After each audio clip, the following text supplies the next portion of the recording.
Hey guys, what is up? Pixels here, and in today's video we're doing a Baal counter build for Scotty on Evil Dead the game. So Scotty has a really nice perk called exposure therapy, where you get fear reduction per kill of 5, which I think is really good for this character, like specifically because you do a lot of crowd control. Obviously swinging a lot of heavy attacks, you'll get a lot of kills, and that actually brings your fear level down from doing those kills, which I think is fantastic. So with that in mind, we have designed this build as well as around his lumberjack axe mastery. Obviously he gets a 5% damage buff there, 20% balance bar, 20% dismemberment, and a +5 attack speed. So you guys ever get bored waiting endlessly for a game on Evil Dead? I do all the time. Why not keep yourself entertained by playing one of the most popular mobile games, Raid Shadow Legends? I say a big thank you to Raid for sponsoring this video. I don't normally play mobile games, but this game actually drew my attention, especially because it's on PC as well, so you can download it on PC and play for free without the need for third-party software, which I think is awesome. Raid Shadow Legends has a lot to offer, more than 700 unique champions, which can be used for different strategies and teams to complete the most difficult challenges, such as dungeons, bosses, or PvP arena. Raid Shadow Legends is also full of surprises. The updates are happening every month, and new champions, levels, or events are waiting for you to explore.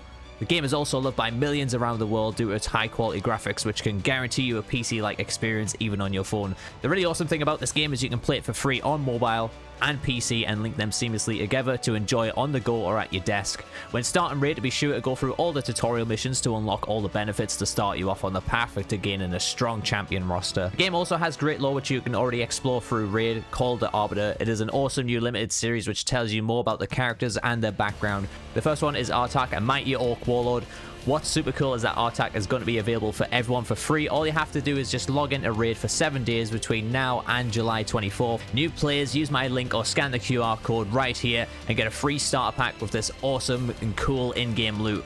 Just hit my link in the description, pass the tutorial, and I'll see you on the battlefield. Each accomplished tutorial helps me to boost the content quality for you all to enjoy it more. Once again, I just want to give a huge shout out to Raid for sponsoring this video, and I'll see you all in the battlefield. This build might look a bit weird to you guys, but honestly, I've tested it out and I thought it worked great. And I think against Baal and stuff, I was only able to get possessed like 1 or 2 times, and I thought it was fantastic, honestly. So let's jump straight into this build. So the first one is going to be Last Word. We're going to put 15% into that. We're not going to go any further. We're going to put 3 points into Reinforced Amulet. We're going to put 1 point into Awful Dodger. And then we're going to put 4 points into Devastating Force. I really don't like this perk, mainly because you've got to put 4 points just to get a 15% buff there.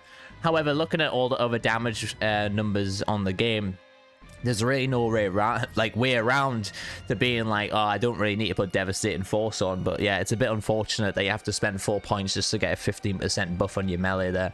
We're going to put 3 points into Tougher Than Hell, which I think, again, you're playing Warrior, you really need some damage reduction there. We're going to put 2 points into Seeing Stars, just 2 points, so a nice round number of 10% buff there.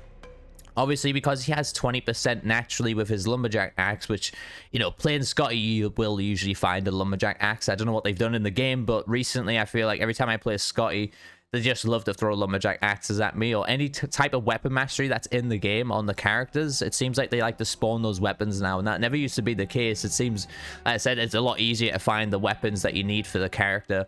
And we're going to put 1 point in a Blunt Force Trauma, and then we're just going to put a 10% on Heavy Hitter there as well. So we got a nice 10% plus the 15% on Devastating Force, and we get a 10% from Seeing Stars there. And honestly, I didn't think this was going to be enough damage.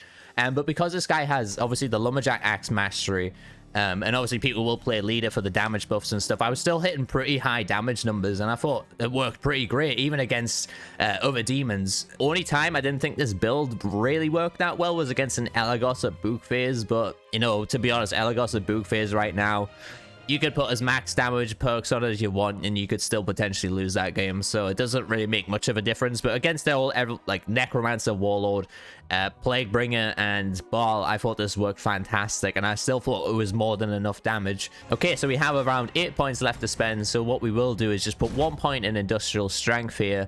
And then what we're going to do is we're going to put 1 point in Improved Amulet. We're going to max out Fear No Evil. And we're going to put 1 point into each Seasoned Survivor there. Especially with Baal, I feel like all 3 of his units can be a pain in the ass. So if he does possess those, it will be a nice damage reduction combined with Reinforced Amulet and Tougher Than Hell. And that way, that doesn't actually contribute to your overall health, because that way, if your support character has to heal you up, they only have to heal, obviously, for that extra 10% in industrial strength, which I think works great, and whatever pink fuck upgrade you have, of course. But yeah, honestly, it was like a bit of a weird build. But testing it out, I thought it was really nice to use. It was a little bit tanky as well as like fear orientated.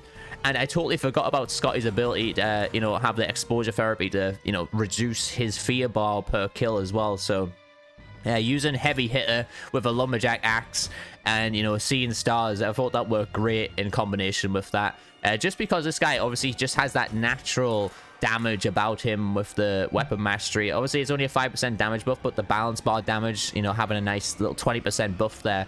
I feel like it wasn't really worth going any higher for balance bar damage, especially since I only have 25 skill points on this guy at the moment. Okay, so what I'm going to do now is tell you guys how to spend the pink fuck with this build. So obviously, because we're doing fear-orientated builds here, we're going to be buffing up our fear. I think it might be a total of around 35% or 40%. It's not a massive amount of fear reduction. However, fear resistance, sorry, but it does work well, obviously, with like leader Ash or whatever leader can bring down or how give you fear resistance there. Again, support Ash as well, who can bring your fear down. I think it works great too. But yeah, like I said, I tested it out, and surprisingly, I think Scotty was I didn't think Scotty was going to be a good choice for doing like fear resistance stuff, but honestly, I thought he was absolutely awesome testing it out against Baal, of course. So obviously we're going to go fear, then we're going to go stamina just to get that extra dodge. We need those two dodges being warrior, because warrior, sometimes, you know, they can get a bit bullied with face tanking and stuff, so we definitely need that extra dodge there. And then we're going to buff up our melee, and then we're going to buff up our shield after that, and then we're going to go health last, which is what I like to do on warrior. Just to recap the pink fuck spending, we're going to go fear, stamina, melee, shield, and then health. That's the top 5 priority that I like to go for in that order.